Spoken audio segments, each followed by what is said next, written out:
लकड़हारा और सुनहरी कुल्हाड़ी की कहानी। सालों पहले एक नगर में कुसुम नाम का एक लकड़हारा रहता था। वो रोज जंगल लकड़ी काटने के लिए जाता और उन्हें बेचकर जो कुछ पैसे मिलते उससे अपने लिए खाना खरीद लेता था। उसकी दिनचर्या सालों से ऐसी ही चल रही थी। एक दिन लकड़हारी जंगल में बहती एक नदी के बगल में लगे एक पेड़ की टहनियों को काटने के लिए उस पर चढ़ा। उस पेड़ की लकड़ी काटते काटते उस लकड़हारे की कुल्हाड़ी नीचे गिर गई। तेजी से लकड़हारा पेड़ से उतरा और अपनी कुल्हाड़ी को ढूंढने लगा। उसे लगा था कि नदी के आसपास उसकी कुल्हाड़ी गिरी होगी और ढूंढने पर मिल जाएगी। वास्तव में ऐसा कुछ हुआ नहीं, क्योंकि उसकी कुल्हाड़ी पेड़ से सीधा नीचे नदी में जा गिरी थी। वो नदी काफी गहरी और तेज बहाव वाली थी।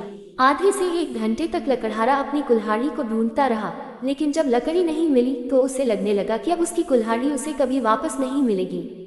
इससे वो काफी दुखी हो गया। लकड़हारे को पता था कि उसके पास इतने पैसे भी नहीं हैं कि वो नई कुल्हाड़ी खरीद सके। अब वो अपनी स्थिति पर नदी किनारे बैठे बैठे रोने लगा। लकड़हारे की रोने की आवाज सुनकर वहां नदी देवता आ गए। उन्होंने लकड़हारे से पूछा, बेटा क्या हो गया, तुम इतना क्यों रो रहे हो? कुछ खो दिया है क्या तुमने इस नदी में? नदी के देवता के सवाल सुनते ही लकड़हारे ने उन्हें अपनी कुल्हाड़ी गिरने की कहानी सुना दी। नदी के देवता ने पूरी बात सुनते ही कुल्हाड़ी को ढूंढने में लकड़हारे की मदद करने की बात कही और वहां से चले गए। कुछ देर बाद नदी के देवता नदी से बाहर निकल कर आए और उन्होंने लकड़हारे से कहा कि मैं तुम्हारी कुल्हाड़ी लेकर आ गया हूँ। नदी के देवता की बातें सुनकर लकड़हारे के चेहरे पर मुस्कान आ गई। तभी लकड़हारे ने देखा कि नदी के देवता ने अपने हाथों में सुनहरी रंग की कुल्हाड़ी ले रखी है। दुखी मन से लकड़हारे ने कहा, ये सुनहरी रंग की कुल्हाड़ी मेरी तो बिल्कुल भी नहीं है। ये सोने की कुल्हाड़ी जरूर किसी अमीर इंसान की रही होगी। लकड़हारे की बात सुनकर नदी के देवता दोबारा से गायब हो गए। कुछ देर बाद नदी के देवता दोबारा नदी से बाहर निकले। इस बार उनके हाथों में चांदी की कुल्हाड़ी थी। उस कुल्हाड़ी को देखकर भी लकड़हारे को खुशी नहीं हुई।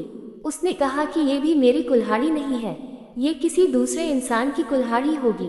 आप उसी को ये कुल्हाड़ी दे दीजिएगा, मुझे तो अपनी ही कुल्हाड़ी ढूंढनी है। इस बार भी लकड़हारे की बात सुनकर नदी के देवता फिर वहां से चले गए। पानी में गए भगवान इस बार काफी देर बाद बाहर आए। अब देवता को देखते ही लकड़हारे के चेहरे पर बड़ी सी मुस्कान थी। उसने नदी के देव से कहा कि इस बार आपके हाथ में लोहे की कुल्हाड़ी है और लग रहा है कि ये मेरी ही कुल्हाड़ी है। ऐसी ही कुल्हाड़ी पेट काटते समय मेरे हाथ से नीचे गिर गई थी। आप ये कुल्हाड़ी मुझे दे दीजिए और दूसरी कुल्हाड़ियों को उनके असली मालिक तक पहुंचा दीजिए। लकड़हारे की इतनी ईमानदारी और निष्पाप मन को देखकर नदी के देवता को काफी अच्छा लगा। उन्होंने लकड़हारे से कहा कि तुम्हारे मन में बिल्कुल भी लालच नहीं है। तुम्हारी जगह कोई और होता तो सोने की कुल्हाड़ी झट से ले लेता, लेकिन तुमने ऐसा बिल्कुल भी नहीं किया। चांदी की कुल्हाड़ी को भी तुमने लेने से इनकार कर दिया। तुम्हें सिर्फ अपनी लोहे की ही कुल्हाड़ी चाहिए थी। तुम्हारे इतने पवित्र और सच्चे मन से मैं काफी प्रभावित हूँ। मैं तुम्हें उपहार में सोने और चांदी दोनों की ही कुल्हाड़ी देना चाहता हूँ। तुम अपनी लोहे की कुल्हाड़ी के साथ इन्हें भी अपने पास अपनी ईमानदारी के तोहफे के तौर पर रख लो। कहानी से सीख, ईमानदारी से बड़ी दौलत इस दुनिया में कुछ नहीं है। अच्छे ईमान वाले इंसान की चारों तरफ प्रशंसा होती है।